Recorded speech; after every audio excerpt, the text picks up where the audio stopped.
How about that for a view? I got off the highway, not a single human being on site. I've got it all to myself. Alright, I'm not gonna lie. First of all, it's absolutely freezing outside. Second of all, the wind's howling, so the audio won't be good anyway. So inside we go. Now, the most overused Ridge Ryder product I have. Sleeping bag.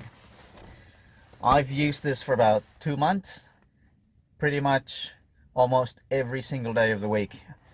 I've used it from all the way up north, Cairns in Queensland, all the way down south to Adelaide and everywhere in between.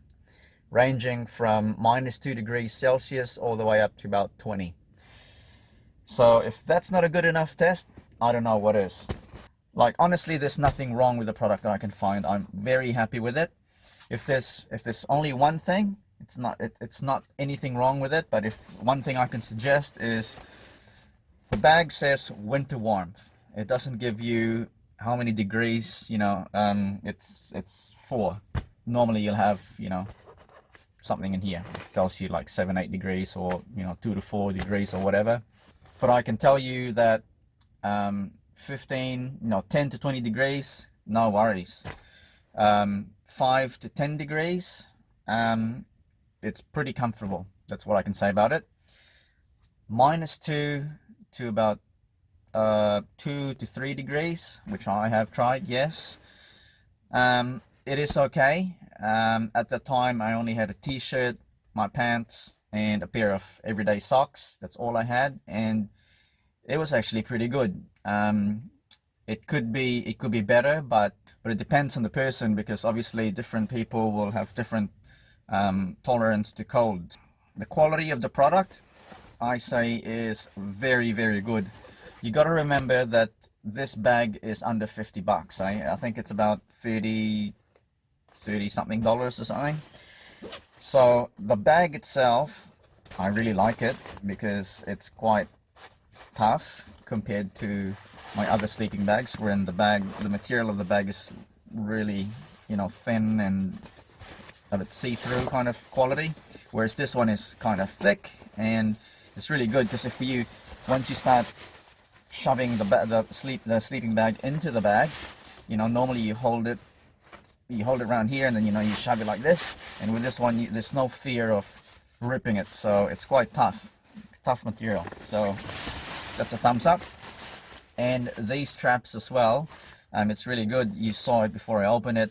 It holds everything in place, so you can pack it down really small by adjusting the straps and pulling it down, so that's all good. Now, the actual sleeping bag, I'm very impressed with. To start with, I like the colors, the Ridge Ryder colors, black and a bit orange. It looks really nice. You've got a big badge right there. The zipper is really good quality, quite heavy duty zipper. I like that.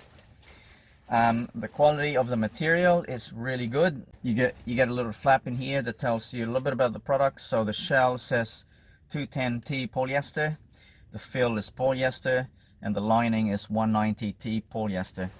It's a hooded sleeping bag, so you can wrap your head around here and tighten it if you really want it to be, if you want yourself to be really tucked in there. It's quite long. I'll put the dimensions in the screen. Now, a little bit of a tip. See those mummy-shaped sleeping bags, the really skinny ones that go, you know, cone-shaped?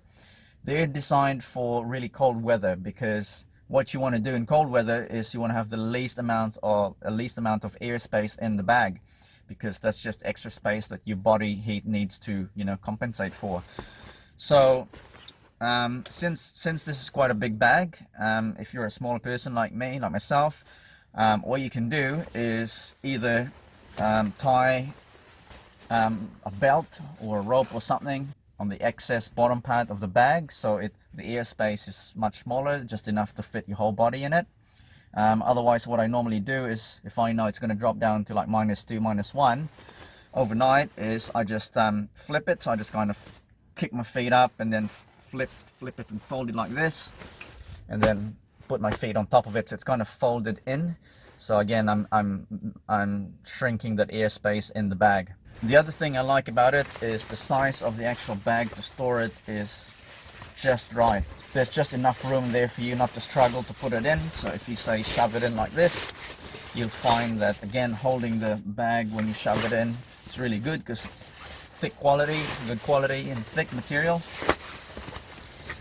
You shove it in there, you've got more than enough room, which I find to be a pain with other sleeping bags, is come the time you put it in the bag, it is a struggle.